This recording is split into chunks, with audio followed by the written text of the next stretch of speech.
Bonjour à tous et bienvenue dans ce nouveau rendez-vous de 6 minutes chrono. Nous accueillons aujourd'hui François Blin. Bonjour.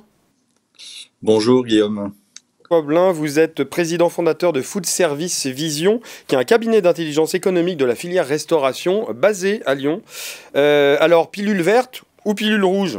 Pilule rouge pour le pavé de bœuf ou pilule bleue plutôt pour le roquefort? Ou est-ce qu'on va revivre l'éternel retour de la blanquette de veau façon grand-mère? Pourquoi je vous parle de ça? Parce que le CIRA se déroule du 23 au 27 janvier. Le CIRA, c'est un des plus gros salons mondiaux dédiés à la restauration. 210 000 professionnels de 130 pays, 26 000 chefs cuisiniers.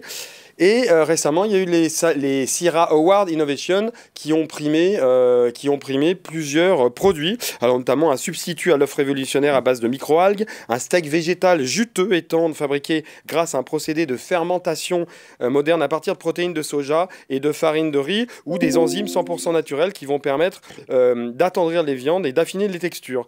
Ma question finalement qu'on se pose un peu, François Blin, c'est finalement, c'est quoi les grandes tendances de l'assiette du futur, de ce qu'on va manger demain? Est-ce que, par exemple, première question, on aura un retour à la tradition, à la fameuse blanquette de nos grands-mères?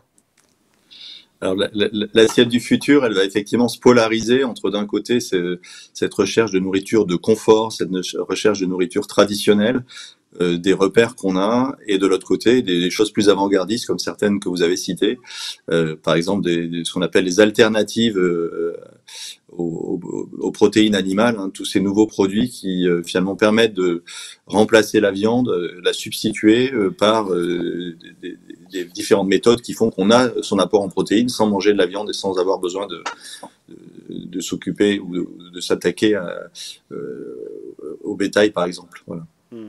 Est-ce que, effectivement, aujourd'hui, on revendique un peu chacun et chacune sa culture alimentaire, on va dire? Il y a les véganes, il y a ceux qui vont manger halal, il y a ceux qui vont manger de la viande, on appelle ça les viandards. Est-ce que finalement, on n'a pas des... Allez, je vais reprendre un petit terme, vous m'excuserez de cette reprise, mais d'une archipélisation, finalement, de nos assiettes? Alors, vous citez Jérôme Fourquet, mais Oui. effectivement, on retrouve ce phénomène-là. De plus en plus aujourd'hui, nous avons tendance à affirmer nos identités dans l'assiette. Alors, je dis de plus en plus aujourd'hui, en même temps, Brillat Savarin, à la fin du 18e, disait dis-moi ce que tu manges, je te dirai qui tu es. Ça n'a jamais été aussi vrai. C'est-à-dire qu'aujourd'hui, de plus en plus, on a tendance à vouloir revendiquer dans l'assiette. Bah, si on est sans gluten, parce que pour nous c'est important de manger, de ne pas consommer de gluten, on va le revendiquer, le demander à l'assiette. Si on est de culture musulmane ou de confession musulmane, plus qu'avant, on va demander de la nourriture halal. Si on est de terroir et qu'on a envie de manger du saucisson ou de la bonne viande, on va aussi le revendiquer. Finalement, ces revendications qui se croisent ont tendance à s'affirmer de manière plus en plus forte dans nos assiettes, dans nos restaurants. Et finalement, j'allais dire que l'assiette, c'est un peu le reflet de ce qui se passe dans la société.